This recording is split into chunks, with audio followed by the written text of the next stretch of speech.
자, 앞서 슬라이드에서 난자가 좋아도 그것이 꼭 좋은 배아가 되지는 않는다라고 말씀을 드렸고요. 이유는 난자 외의 요소들도 있기 때문이다라고 말씀을 드렸습니다. 그 중에 가장 중요한 요소가 바로 지금 보시는 정자입니다.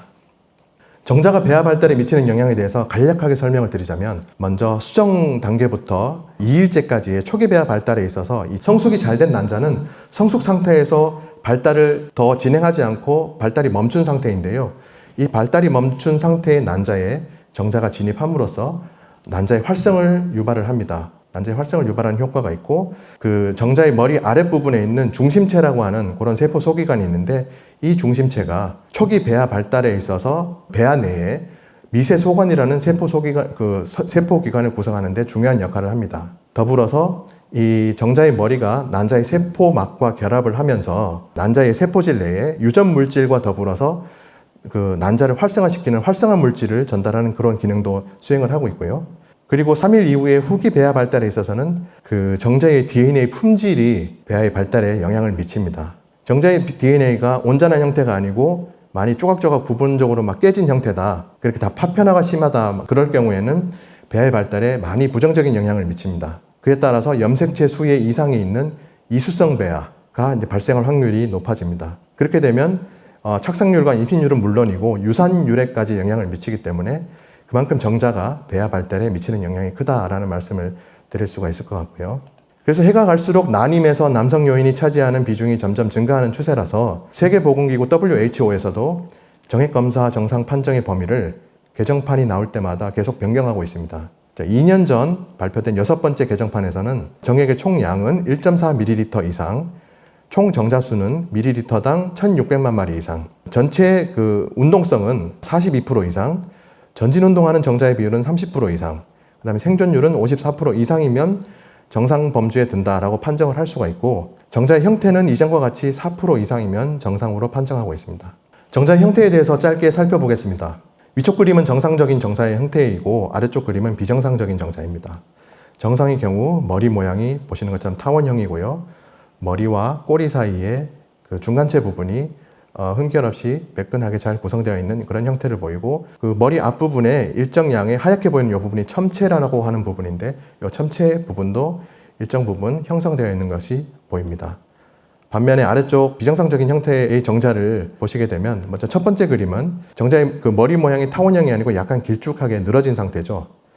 첨체라고 하는 부분의 뒷부분으로 갈수록 많이 가늘어지는 그런 형태의 정자가 되겠고, 두 번째는 첨체 부분이 정상적인 것에 비해서 비중이 많이 줄어든, 첨체 부분이 많이 작은 형태의 그런 정자가 되겠는데, 이런 형태의 정자들은 난자 내로 침투하는 능력이 현저히 떨어집니다. 그리고 세 번째는 정자의 머리 부분이 약간 조롱박 형태로 첨체 뒷부분으로 갈수록 아주 급격하게 좁아지는 부분을 보이고, 중간체라고 말씀드렸던 이 부분이 정상적인 정자에 비해서는 현저하게 가늘어진 비정상적인 형태를 보이고 있습니다.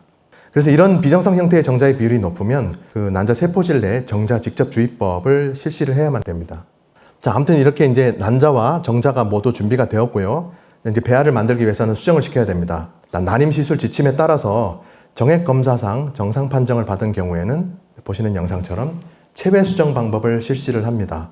채취된 난자가 담겨있는 배양 접시에 이제 처리를 끝낸 정자를 일정 농도로 넣어주는 방법이 되겠고요. 그러나 정액검사 결과상 이상이 있는 경우에는 체외 수정을 실시를 하지 못하고 지금 보시는 그 영상처럼 난자 세포질 내에 정자 직접 주입법을 실시를 해야만 됩니다. 저런 형태로 정자를 한 마리씩 난자의 세포질 내에 깊숙이 넣어주는 그런 형태의 작업을 수행을 하는 것입니다.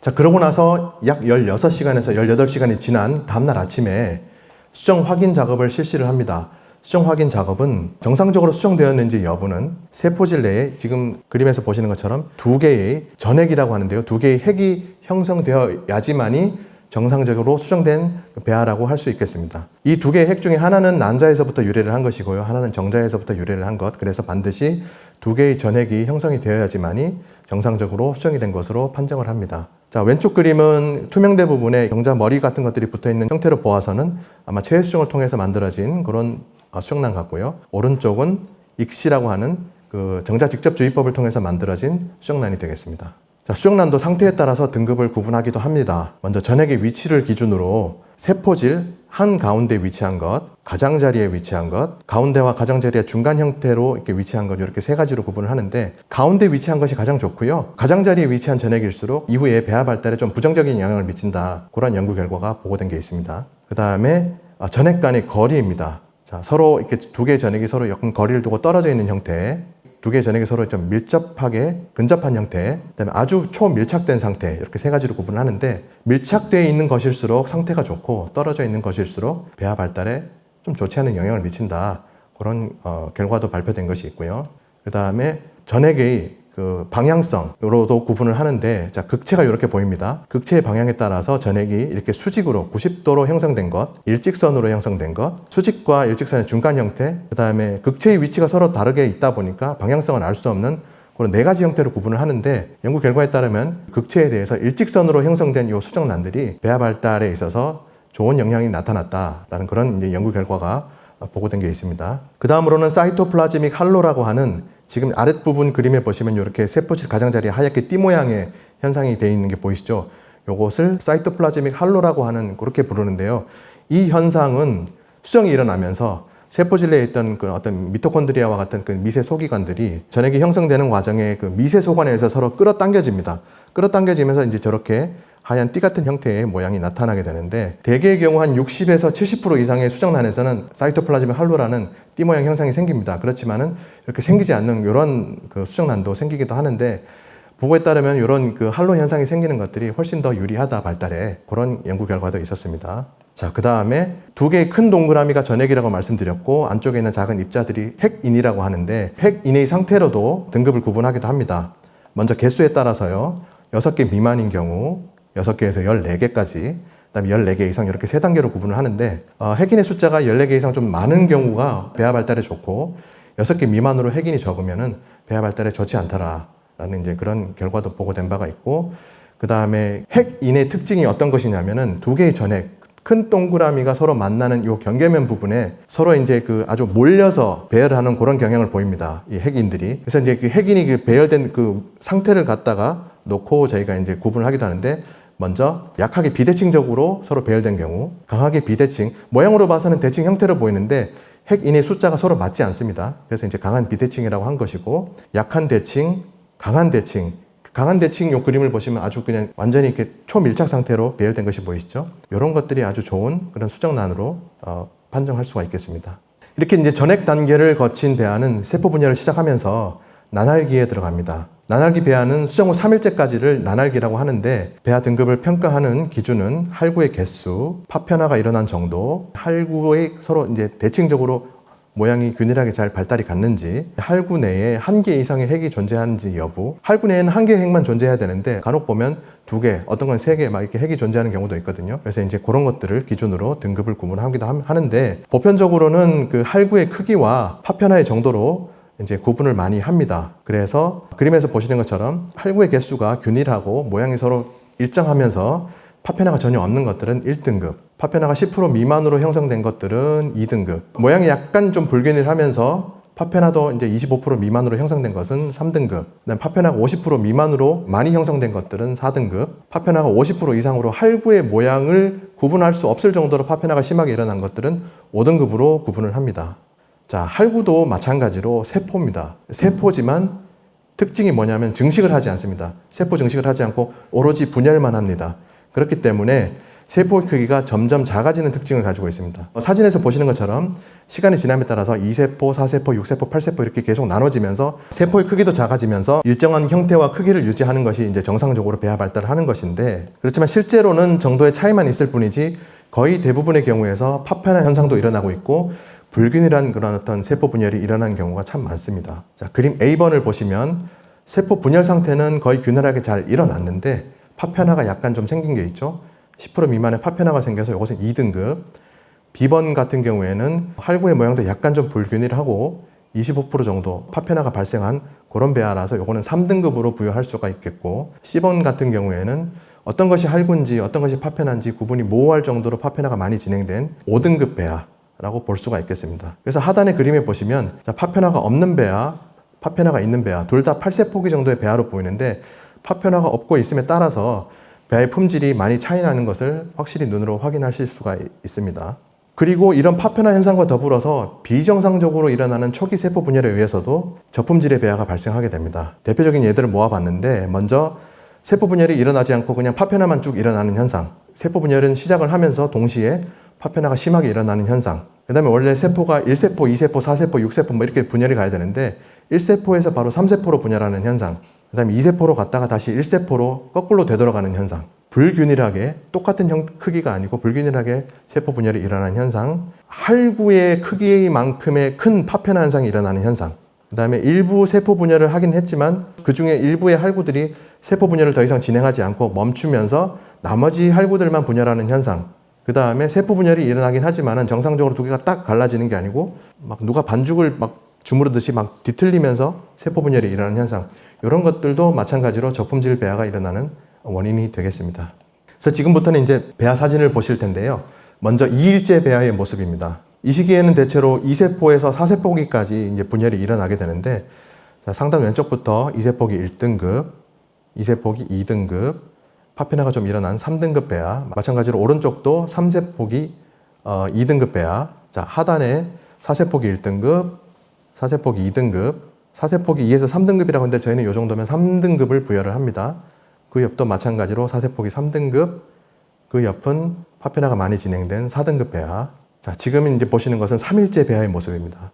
이 시기에는 6세포에서 최대 12세포까지 분열이 일어나기도 하는데, 자, 상단 왼쪽부터요. 6세포기 1등급 배아, 6세포기 1에서 2등급이라고 되어 있는데 저희는 요 정도면 2등급을 부여를 합니다. 그 옆은 6세포기 3등급 배아, 옆에도 마찬가지로 3등급, 아래쪽 왼쪽부터 4등급 배아, 그 옆은 7세포기 2등급, 7세포기 2에서 3등급 배아, 이렇게 구분 지을 수 있습니다. 이것도 마찬가지로 3일째 배아입니다. 상단 왼쪽부터요. 8세포기 1등급. 형태적으로 약간 좀 왼쪽 사진에 비하면 약간 좀 이상해 보이긴 하지만 할구의 상태가 균일하게 분열이 되어 있고 파편화가 전혀 없고 단지 위란강이 좀 넓다 보니까 좀 엉성하게 보일 수도 있는데 이것도 마찬가지로 1등급 배아입니다. 그 옆은 8세포기 2등급, 그 옆은 3등급, 아래쪽 왼쪽 그림도 마찬가지로 3등급 배아, 그 옆은 4등급, 그 옆에는 9세포기 1등급 배아, 그 옆은 12세포기 1등급 배아. 이렇게 이제 구분을 할 수가 있고, 자, 3일 배아의 이식에나 3일 배아를 동결하는 경우에는 가급적 8세포기 이상의 우수한 배아를 선별해서 실시하도록 저희가 권고를 드리고 있습니다. 자, 그 다음 4일째 배아입니다. 4일째 배아의 형태는 3일째 배아와는 조금 다르게 할구의 구분이 사라지고 서로 뭉쳐지는 그러한 특징을 가집니다. 그 배아의 형태가 뽕나무 열매 오디 아시죠? 뽕나무 열매 오디랑 닮았다고 해서 뽕나무 상자에 열매 실자를 써서 상실배라고도 부르기도 합니다. 그래서 그림 A를 보시면, 자, 이건 1등급의 상실기 배아로 보이는데 이제 막 할구들이 서로 뭉치기 시작하는 단계로 보이고요. B번 그림은 뭉침 상태가 끝난, 완료된 그런 상태의 상실기 배아, 이것도 마찬가지로 1등급입니다. 파편화된 것이 전혀 없고 같이 뭉쳐지는데 합류하지 못한 할구들도 전혀 없이 깔끔하게 잘 뭉침 현상이 잘 일어났고 그 세포질의 표면에 각각의 할구들의 핵이 많이 분포되어 있는 것이 보입니다. C번도 마찬가지로 1등급의 상실배 배아로서 여기서 다시 할구들의 형태가 없어졌다가 다시 할구들의 경계면이 보이기 시작하죠. 그러면서 그 A번 그림과는 다르게 할구의 숫자가 많이 증가된 것이 보입니다. 그리고 세포질 표면을 자세히 보시면 가운데 부분에 틈이 생기면서 공간이 생기기 시작한 걸로 봐서는 요거는 이제 상실배에서 5일 배아로 넘어가는 초기 단계가 아닌가 그렇게 보여지는 배아로 보이고요. 그 다음에 D번 그림은 2등급의 상실배 배아로서 전체 할구 사이즈의 약 70% 정도가 뭉침 현상이 나타났지만 일부 파편화된 것들도 이렇게 보이고 그 다음에 뭉쳐지지 못하고 남아있는 할구들도 이렇게 보여서 이런 것들은 2등급으로 구분을 할 수가 있습니다. 그리고 2번 그림은 할구들이 뭉치고는 있지만은 B번과 D번처럼 좀 일정한 그런 균일한 형태를 보이는 것이 아니고 불규칙적인 형태를 보여서 이런 것들은 3등급으로 구분을 할 수가 있습니다. 자, 다음으로는 우리가 흔히 5일 배아로 부르는 포배기 배아에 대해서 알아보겠습니다. 포배기 배아는 아까 그 상실배 배아 그림 C번에서 보신 것처럼 할구의 표면에 상실배 배아 할구 표면에 층이 생기면서 틈 사이로 액체가 차오르면서 공간이 점점 확장되는 형태를 그런 특징을 보이는 것이 바로 포배기 배아라고 합니다. 네, 그러면서 배아를 싸고 있는 투명대도 그 내부 공간이 확장됨에 따라서 투명대도 점점 얇아지면서 이제 부화를 준비를 하게 되는 것이죠. 포배기 배아에서는 배아를 구성하는 세포가 다시 두 가지로 나눠집니다. 하나는 여기 표에 보시는 것처럼 ICM이라고 부르는 내부세포 덩어리, 다른 하나는 TE, 트로펙토덤이라고 하는 영양외배엽 세포, 두 가지 형태의 세포로 구분이 되고요. 이들 두 가지 세포의 상태와 모양에 따라서 포백의 배합의 등급을 결정지을 수 있습니다. 그래서 포백의 배합의 등급은 지금 이제 표가 3개가 있는데요. 먼저 확장 정도에 따라서 1에서 6등급으로 구분을 합니다. 3 이상의 숫자가 높을수록 상태가 좋은 것으로 판단할 수가 있고, 그 다음으로는 이제 내부세포 덩어리와 영양외배합의 상태에 따라서 A, B, C 등급으로 나누는데 A가 가장 좋은 등급이고 B, C로 갈수록 품질이 떨어진다고 보시면 되겠습니다.